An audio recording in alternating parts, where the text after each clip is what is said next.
The fireflies danced like tiny lanterns above the cassava field, their glow illuminating Adaora's trembling hands as she crouched behind her father's office. Her heart hammered against her ribs, each beat a warning drum. Go back. Go back. Go back. But she couldn't. Not tonight. This is madness, she whispered to herself, fingering the small brass key she'd stolen from her mother's drawer. The night air hung heavy with moisture, promising rain by morning. In the distance, Chief Maduagwu's laughter boomed from the village square where he entertained local politicians with expensive whiskey and empty promises.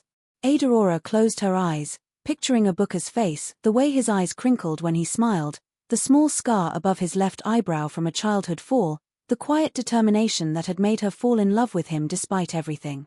Despite knowing her father would rather see her dead than with a boy who owned nothing but his brilliant mind and calloused hands. The money will destroy him, Ebuka had said once about her father. Not the having of it, the worshipping of it. A dog barked somewhere in the compound. Adaora froze, pressing herself against the mud wall, her wrapper catching on a protruding nail. When silence returned, she slipped the key into the rusty padlock and turned it slowly. The click seemed to echo across all of Umuagu. Inside, the office smelled of tobacco, palm oil, and her father's suffocating cologne. Moonlight filtered through the small window, casting long shadows across the cement floor. She knelt beside her father's desk, counting floorboards. Third from the window, second from the wall. Her fingers found the loose edge, and she pried it up, revealing a hollow space beneath. The biscuit tin gleamed dully in the moonlight. When she opened it, the sight of so many dollars made her gasp. More money than most people in Umuagu would see in a lifetime. She counted out $5,000 with shaking fingers, then hesitated. Taking more would ensure Ebuka could survive longer, maybe even complete his degree without working himself to death. She took another 1,000, then carefully replaced the tin and the floorboard. Outside, the guard coughed. Adaora froze again, money clutched to her chest. She could feel her pulse in her fingertips, in her throat, behind her eyes.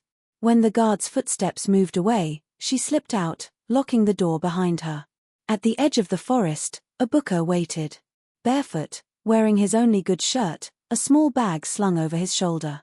When he saw her, his face lit up, then immediately darkened as he noticed her expression. They know, he whispered, gripping her arms. Not yet. But by morning, they will. She pressed the bundle into his hands. $6,000. Enough to get you to Ghana, pay for the first year, and have something left. His eyes widened. Adaora, what have you done? What I had to. She touched his face, memorizing it. There's a taxi waiting at the junction. It will take you to Onitsha. From there, get the overnight bus to Lagos, then cross to Ghana immediately. Come with me, he pleaded, not for the first time. You know I can't. She glanced back toward the compound. He would hunt us both down. This way, his rage falls only on me. And what will happen to you? His voice broke. In the distance, dogs began barking. Lights flickered on in the main house. That's your answer, she said, pushing him toward the path. Go. Now. If you love me, run. He crushed her to him, kissing her fiercely, desperately. Then he was gone, swallowed by darkness, leaving nothing but the scent of him on her skin and the sound of distant barking growing louder. Adaora turned to face her father's house, where lights now blazed from every window. She straightened her back and walked toward her reckoning, even as the first drops of rain began to fall. The village square had never been so crowded. Market women abandoned their stalls. Children climbed trees for a better view. Even the oldest men in Umuagu hobbled from their huts, leaning on gnarled walking sticks. All to witness the fall of Chief Maduagwu's daughter. Adaora knelt in the center, dust coating her legs and face. Her left eye had swollen shut from her father's first blow when he discovered the theft at dawn. The taste of blood lingered metallic on her tongue. Still, she refused to bow her head. Look at this witch. Chief Maduagwu circled her, his agbada billowing like storm clouds. My own daughter, stealing from me to give to that worthless boy. The crowd murmured. Some women looked away. Most didn't. Did I not feed you? He loomed over her. Did I not clothe you? Send you to the best school? And this is how you repay me? Her mother stood at the edge of the crowd, face hidden behind a wrapper, shoulders shaking with silent sobs. Beside her, Adaora's 12-year-old brother Chidi watched with wide, frightened eyes. Answer me. Chief Maduagwu roared. Adaora lifted her chin. You fed me, yes. But you starved my spirit. The slap knocked her sideways. She caught herself on one palm, tasting fresh blood. $6,000, he announced to the crowd. Stolen for a boy who will never amount to anything. A boy who has fled like the coward he is. Adaora smiled through split lips. Good. Ebuka had gotten away. From this day, I have no daughter. Chief Maduagwu's voice dropped, cold as a grave. Take nothing but what you wear. Any who shelters her will answer to me. He turned his back, and the crowd parted for him like water. Only then did Adaora's tears come, silent trails cutting through the dust on her cheeks. As the villagers dispersed, a few brave souls approached. Old Mema Neka pressed dried fish and kola nuts into her hand. Her former teacher slipped her 500 naira. A childhood friend whispered the name of her cousin in Enugu who might need household help. By sunset, Adaora stood at the bus stop on the main road, her few possessions wrapped in cloth. Each breath sent pain shooting through her ribs.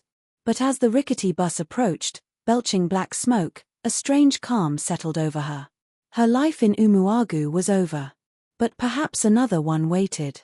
The housemaid job in Enugu lasted 8 months, until the master's wandering hands forced her to flee in the night. She found work washing hair in a salon, sleeping on the floor after hours. When the owner discovered her living arrangement, she offered Adaora an apprenticeship instead of eviction. You have good hands, the woman said. And you're not stupid. You could make something of yourself. For 3 years, Adaora learned the business of beauty. How to braid and weave and relax. How to flatter customers into larger tips. How to save those tips, coin by coin, in a metal box much like her father's. When a customer mentioned needing help in her Lagos restaurant, Adaora seized the chance. Lagos, with its endless opportunities and perfect anonymity. Lagos, where a woman might reinvent herself completely. She wrote to Ebuka once, sending the letter to the university in Ghana. No reply came. Perhaps he'd moved on. Perhaps the letter never reached him. Perhaps he'd decided she was part of a past best forgotten. On her lowest nights, working until her feet swelled in the hot, cramped kitchen of Mama Chinye's food joint, she wondered if she'd made the right choice. If the sacrifice had been worth it. Then she would remember the look in Ebuka's eyes when she'd pressed the money into his hands. The desperate hope. And she would rise the next morning, ready to fight another day. At night, she took online classes on her second-hand phone, studying English and journalism while customers' voices buzzed around her. Words had always been her escape. Perhaps one day, they could be her salvation. 5 minutes, Miss Adaora. Adaora nodded to the stagehand, adjusting her press badge. The International Tech Innovation Conference buzzed with energy, executives in expensive suits mingling with young programmers in jeans and printed t-shirts. 5 years in Lagos had taught her to navigate such spaces with confidence, even when her insides quivered. Her editor at Tech Africa had nearly laughed when she'd volunteered to cover the conference. You've never written tech before, he'd reminded her. I'm a fast learner, she'd countered. What she couldn't tell him was that she'd recognized the keynote speaker's name in the press release. After 10 years of silence, she needed to know if it was really him. Her column on women's issues had steadily gained popularity, earning her bylines in increasingly prestigious publications. Her exposé on girls dropping out of school had won a regional journalism award. But none of that mattered today. Today, she needed to know if Ebuka Okafor, the wunderkind CEO of Paylift, one of Africa's fastest-growing financial technology companies, was the same barefoot boy she had loved enough to lose everything for. The lights dimmed. Adaora took her seat, notepad ready, heart thundering. The moderator's introduction faded to white noise as her eyes fixed on the side entrance. And then he walked on stage. 10 years had transformed the lanky village boy into a man of quiet power. His shoulders filled out his tailored suit. A neatly trimmed beard outlined his jaw. But his eyes, those were unchanged. Bright with intelligence, soft with kindness. "Thank you for that generous introduction," he began, his voice deeper than she remembered.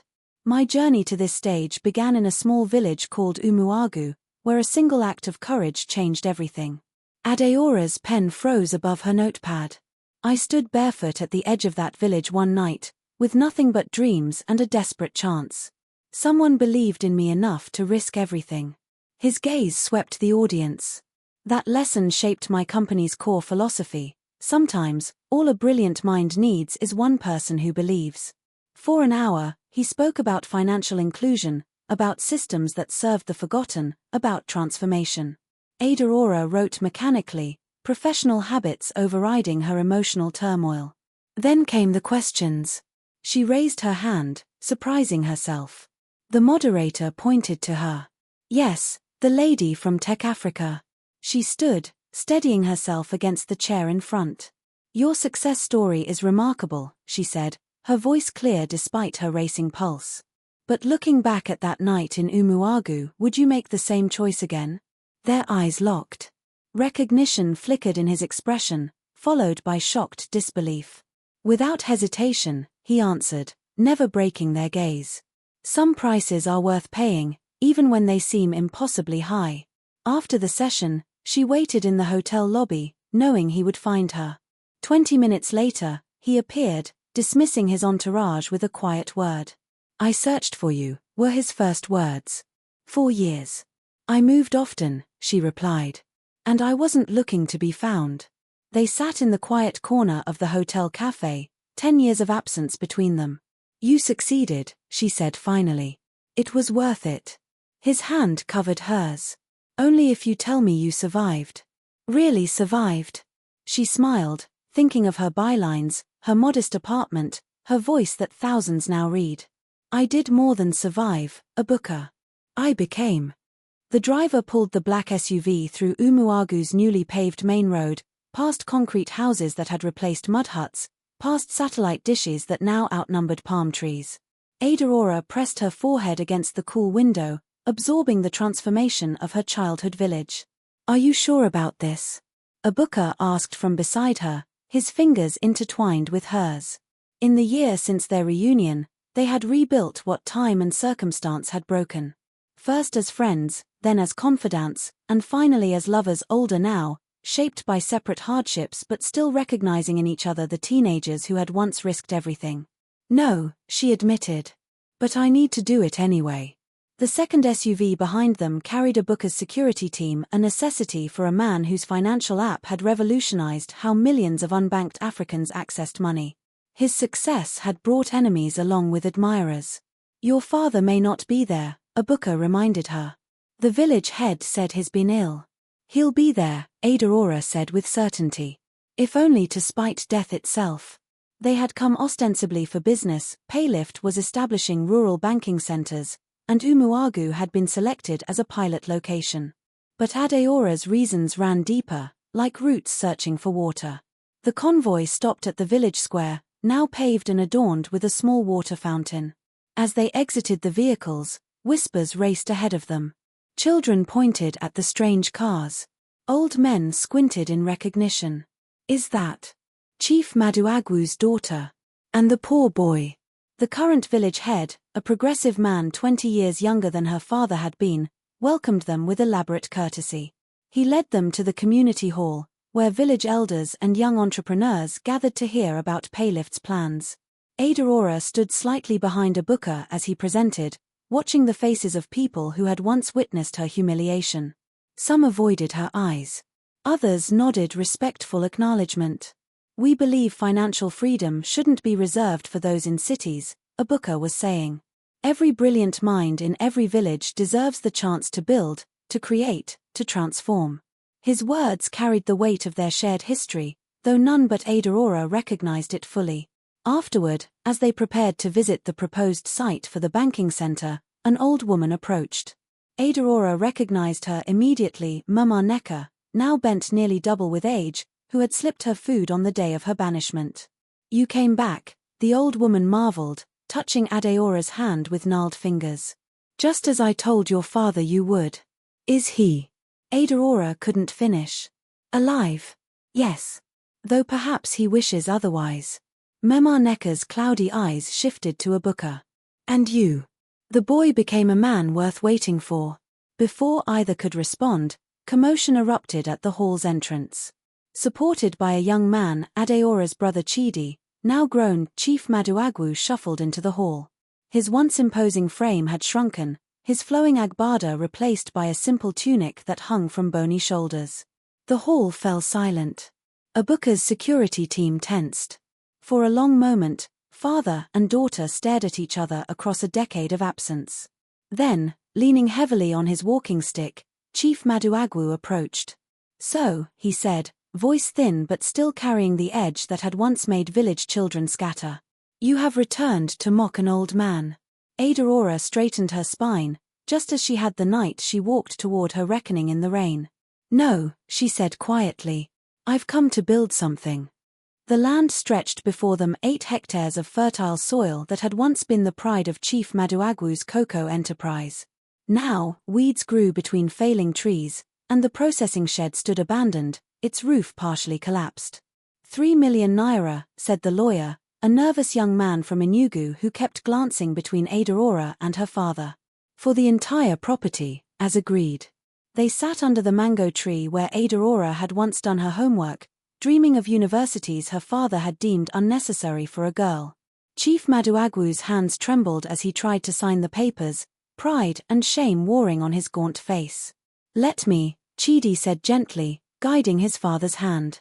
Adaora caught her brother's eye over their father's bent head. In their brief, private conversation earlier, she'd learned how Chidi had stayed, caring for their father after their mother's death 3 years ago, even as the old man's fortunes crumbled under poor decisions and changing markets. I will transfer the funds immediately, Ebuka said, his tablet already open to his banking app.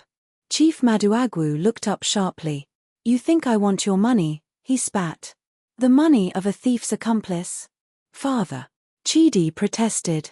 But Adaora raised a hand. The money is mine, she said calmly. Earned from my writing, my speaking engagements, my shares in Paylift. She leaned forward. I'm buying back what should have been my inheritance, had you seen me as more than a girl to be married off. The old chief seemed to shrink further. And what will you do with it? Destroy the last of my name? Adaora looked out across the land, seeing not what it was but what it could be.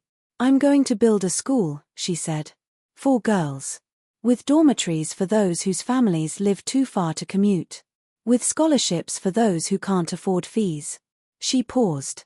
It will be called the Maduagwu Academy for Girls. Confusion crossed her father's face. You would use my name? Names matter in this village, she replied. And despite everything, I am still your daughter. The signing completed, they walked the property boundaries as the sun began to set. Ebuka's arm around her waist anchored her against the tide of memories. Your security team is getting nervous, she noted, nodding toward the men hovering at a respectful distance. Let them worry, he murmured. This moment belongs to us. As darkness fell, tiny lights began to appear above the tall grass, fireflies awakening for their nightly dance. I waited for your letter, Ebuka said suddenly. Every day at university, I checked for mail. I wrote only once, she admitted. When I first reached Lagos. It never came. He tightened his arm around her. When Paylift began to succeed, I hired someone to find you. But you changed your name professionally. Adaora Iwu, she nodded. My mother's maiden name.